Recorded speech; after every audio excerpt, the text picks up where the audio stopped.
সুপ্রিয় শিক্ষার্থীবৃন্দ, ইংলিশ পণ্ডিত চ্যানেল থেকে সকলকে স্বাগতম জানাচ্ছি। এই চ্যানেল আজকে যারা নতুন তাদের সকলকে রিকোয়েস্ট করব চ্যানেলটিকে সাবস্ক্রাইব করে পাশে থাকার জন্য। আজকে আমরা আলোচনা করব কিছুক্ষণ পূর্বে আমাদের দেওয়া যে প্রশ্নপত্র ছিল সেই প্রশ্নপত্রের সমাধানের উপরে। সো আমরা সেই প্রশ্নপত্রটির সমাধান করে ফেলব। প্রথমে বলা আছে, imagine that you are Nahida and your close friend name is Rafiq.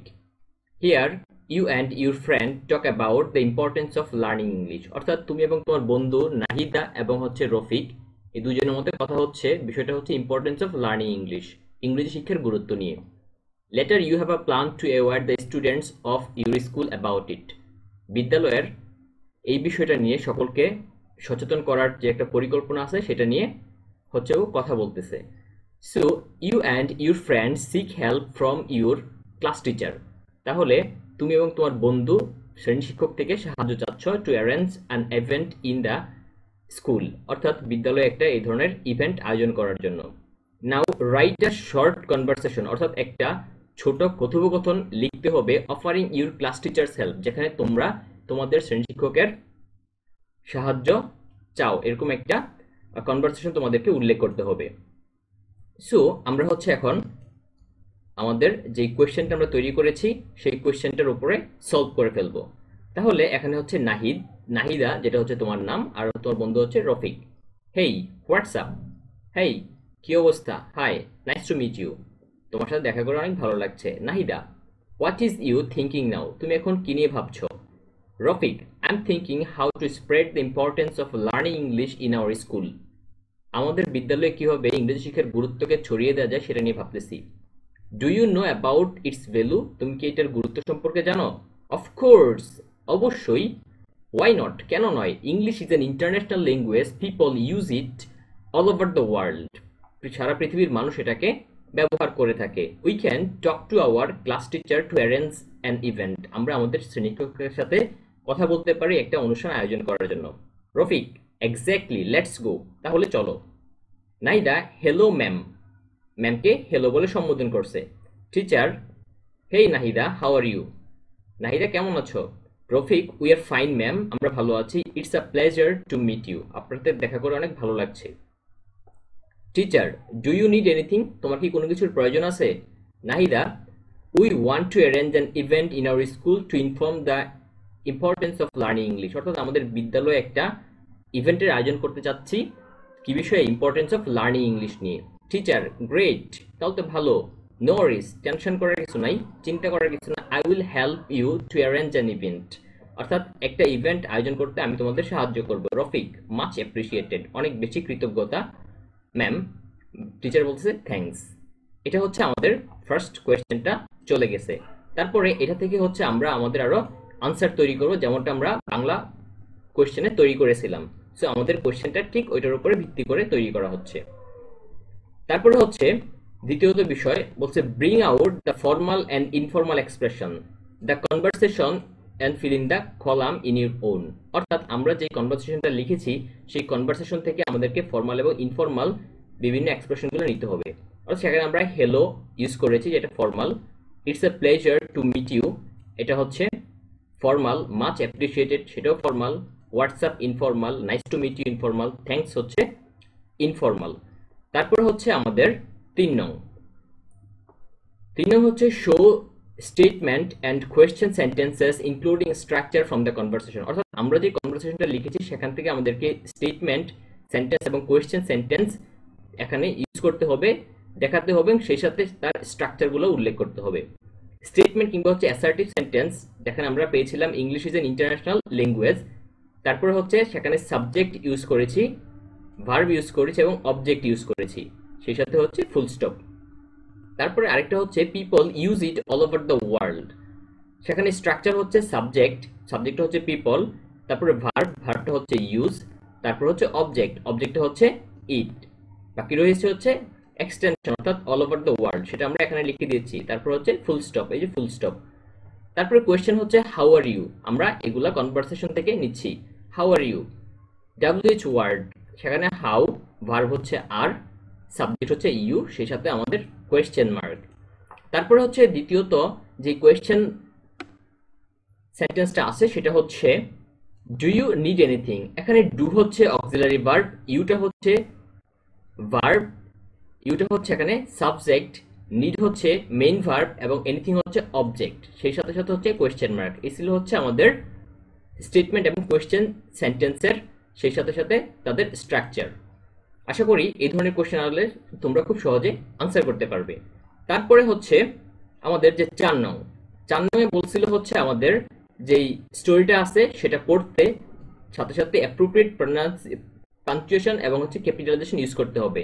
Punctuation মানে হচ্ছে বিরাম চিহ্ন এবং ক্যাপিটালাইজেশন মানে হচ্ছে বড় হাতের অক্ষর। অর্থাৎ কোথায় কোথায় বড় হাতের অক্ষর হয় সেগুলো আমি এখানে গ্রিন কালারে মার্ক করে দিয়েছি, তোমরা সেখান থেকে পড়ে নিতে পারো, তাহলে তোমাদের ক্যাপিটালাইজেশন এবং পাঞ্চুয়েশন সম্পর্কে যে সমস্যাটা আছে সেটা সহজে কেটে যাবে। তারপর এখানে যে রেড মার্ক করে দিয়েছি সেগুলো হচ্ছে আমাদের পাঞ্চুয়েশন, অর্থাৎ আমাদের বিরাম চিহ্ন কিংবা জ্যোতি চিহ্নগুলো। আশা করি তোমাদের এই বিষয়টাতে আর কোনো সমস্যা হবে না। তারপরে হচ্ছে আমাদের 5 নং, 5 নংয়ে বলতেছে bring out noun, pronoun and adjective from the story, অর্থাৎ এই স্টোরিটা থেকে আমাদেরকে নাউন, প্রনাউন এবং অ্যাডজেক্টিভ খুঁজে বের করতে হবে। তাহলে নাউন আমরা জানি কোনো কিছুর নামকে নাউন বলে, সেজন্য সফিক, ট্রি এবং হচ্ছে অ্যানিমেল তিনটা হচ্ছে নাউন। প্রনাউন হচ্ছে দে, অর্থাৎ নাউনের পরিবর্তে যেটা বসে সেটা প্রনাউন, দ্যাম। তারপর হচ্ছে হি। অ্যাডজেক্টিভ যেটা দোষ গুণ সংখ্যা অবস্থা প্রকাশ করে নাউন এবং প্রনাউনের, যেমন হচ্ছে স্কেয়ার্ড, রুড, ফ্রেন্ডলি, এগুলো হচ্ছে অ্যাডজেক্টিভ। তারপরে আমাদের যে 6 নাম্বার যে কোয়েশ্চেনটা আমরা তৈরি করেছি সেটা হচ্ছে আর্টিকেল, অর্থাৎ bring out article and write down their reason using column from the story, অর্থাৎ আমরা যেই স্টোরিটা পড়েছি সেই স্টোরি থেকে হচ্ছে আমাদেরকে আর্টিকেল খুঁজে বের করতে হবে এবং আর্টিকেলের রিজনগুলো এখানে উল্লেখ করতে হবে। অর্থাৎ এখানে আমাদের যে আর্টিকেলগুলো আমরা পেয়েছি সেখানে হচ্ছে অ্যান এনিমেল পেয়েছি, অ্যান, তারপর হচ্ছে এ ইউনিক, দ্য এনিমেল, এই তিনটা আমরা খুঁজে পেয়েছি। তাহলে এই তিনটা কোথায় কোথায় ব্যবহার হয়েছে এবং কেন ব্যবহার করা হয়েছে, এবং এখানে আমরা দেখছি ভাউলের পূর্বে সাধারণত এন বসে। তারপরে হচ্ছে ইউ এর উচ্চারণ যদি ইউ তার নিজের মতোই হয় তাহলে তার পূর্বে এ বসবে। তারপরে হচ্ছে যে দা, অর্থাৎ এনিমেল শব্দটা আমরা আর আগেও একবার পেয়েছি, দ্বিতীয়বার আবার এসেছে, অর্থাৎ এটাকে নির্দিষ্ট করা হচ্ছে, সেই জন্য তার পূর্বে এখানে দা বসছে। সো আশা করি আর্টিকেলের বিষয়টাও তোমরা খুব সহজে ধরতে পেরেছো। তারপরে হচ্ছে আমাদের যে বিষয়টা বলছে যে পাস্ট টাইম নিয়ে আমাদের হচ্ছে একটা কনভারসেশন করতে। এখানে বলা হচ্ছে may I know your name please, আমি কি তোমার নাম জানতে পারি? Yes, my name is English Pandit. What do you do, তুমি কি করো? আমি student of class 6। Why do you live? I live in Rajshahi. How much free time do you usually have, তোমার হাতে কতটা সময় ফ্রি থাকে? Usually I have more than 2 hours free time at afternoon, অর্থাৎ বিকালবেলা আমার হাতে প্রায় 2 ঘন্টার মতো সময় ফ্রি থাকে। What do you like to do in your free time, তুমি তোমার ফ্রি টাইমে কি করতে পছন্দ করো? ফ্রি টাইমে কি করতে পছন্দ করি? In my free time I take care of my garden, অর্থাৎ আমি আমার বাগানের সেবা শুশ্রূষা নিয়ে থাকি। Why do you like it, তুমি কেন এটা পছন্দ করো? কজ কিংবা because I can take fresh air, আমি সেখান থেকে মুক্ত বাতাস নিতে পারি। Produce green vegetable and beautiful flowers, এবং সেখান থেকে আমি সবুজ শাকসবজি এবং হচ্ছে বিভিন্ন রকমের ফুল উৎপাদন করতে পারি। তারপর হচ্ছে who inspires you to do the work, কে তোমাকে ইন্সপায়ার করে এই কাজগুলো করতে? My parents specially my mother, আমার বাবা মা, বিশেষ করে আমার মা always inspires me to do the work, এই কাজগুলো করতে অনুপ্রেরণা দেয়। Is it important for you to have a hobby?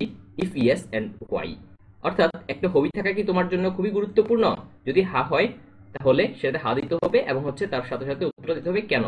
Yes, it is important for me to have a hobby like gardening because there I can spend my leisure time and refresh my mind, সেখানে আমি কি করতে পারি? আমার leisure time অর্থাৎ আমার যেই অবসর সময় সেটা কাটাতে পারি এবং নিজেকে সতেজ করতে পারি বা নিজের মনকে সতেজ করতে পারি। তারপরে আমাদের যে গ্রুপ ওয়ার্ক, গ্রুপ ওয়ার্কটা খুব গুরুত্বপূর্ণ। এই ধরনের গ্রুপ ওয়ার্ক আমাদের পরীক্ষা আসার সম্ভাবনা ব্যাপক রয়েছে। তাহলে এই গ্রুপ ওয়ার্কটা নিয়ে আমরা এখন কাজ করি। সেটা হচ্ছে ইন গ্রুপস অফ 5, অর্থাৎ 5 জনের একটা গ্রুপ থাকবে। Discuss to find out who usually does the following household chores in your family, অর্থাৎ তোমার পরিবারের গৃহস্থলীর কাজকর্মগুলো কে করে থাকে। রাইট দ্য নেমস, তাদের নাম লিখতে হবে। In the grid one is done for you, একটা তোমার জন্য করে দেওয়া আছে, এটা করে দেওয়া আছে, বাকিগুলো করতে হবে।